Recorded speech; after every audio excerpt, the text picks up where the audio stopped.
বন্ধুগণ নমস্কার। প্রথমে আপনাদের অনুরোধ করব আপনারা আমার চ্যানেলটি সাবস্ক্রাইব করবেন, ভিডিও লাইক এবং শেয়ার করবেন। আজকের দেশের যে সবচেয়ে বার্নিং ইস্যু, সেই বার্নিং ইস্যুটাকে নিয়ে আলোচনা করব। সেটা হচ্ছে যে দেশে যে গ্যাসের সংকট, ইন্ধন গ্যাস তো রান্নার গ্যাস, সেই গ্যাসের সংকট নিয়ে সারা দেশে একটা পরেশানি চলছে, অর্থাৎ একটা মানুষের কষ্টের সীমা নেই।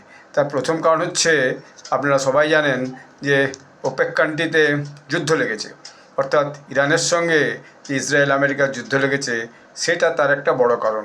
স্ট্রেট অফ হরমুজ যেটা আছে ইরানের রাস্তার, ইরানের নিচে এবং সৌদি আরবের মাঝামাঝি বলা যায়, সৌদি আরব কাতার কুয়েত দেশের মাঝামাঝি, সেখান দিয়ে ইরান কোনো জাহাজ যেতে দিচ্ছে না। যদি এর মধ্যে ভারত তার যে নেভেল ফ্লিট পাঠিয়ে ভারতের জাহাজকে ওখান থেকে পার করে নিয়ে এসছে।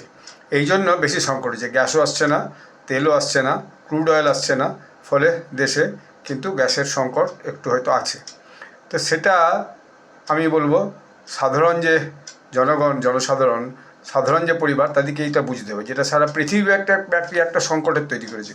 এটা কোনো ভারতের একার সংকট নয়, এবং ভারতের মতো দেশ যেখানে 140 কোটি মানুষের বাস, তো সেখানে এরকম একটা যে যুদ্ধ পরিস্থিতিতে এরকম একটা সংকট হবেই, এটা নতুন কোনো কথা নয়।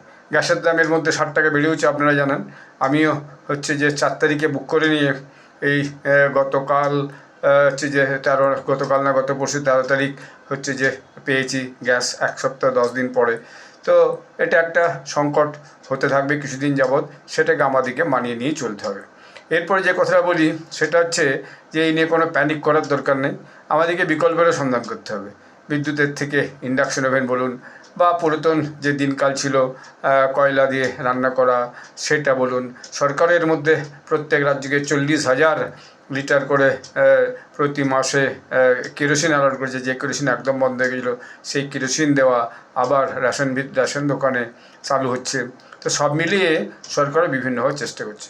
কিন্তু সরকার একটা জিনিসে আমার খুব আপত্তি, সেই আপত্তিটা হচ্ছে গভর্নমেন্ট গোড়ার থেকে কেন এইভাবে বলে যাচ্ছে যে না গ্যাসের কোনো সংকট নাই, গ্যাস আপনারা পেয়ে যাবেন। এটা না বলে কথাটা পরিষ্কার করে বললেই ভালো। হয়তো দেখা যাচ্ছে যখন শহরাঞ্চলে বুকিংটা 21 দিন থেকে 25 দিন করে দিয়েছে, এবং গ্রামাঞ্চলে বুকিংটা যখন 30 দিন থেকে 45 দিন করেছে, তখন মানুষের মনে স্বাভাবিকভাবেই একটা হচ্ছে কি যে আপনার চিন্তা জাগবে, তাহলে বোধহয় গ্যাস এরপর আর পাওয়া যাবে না।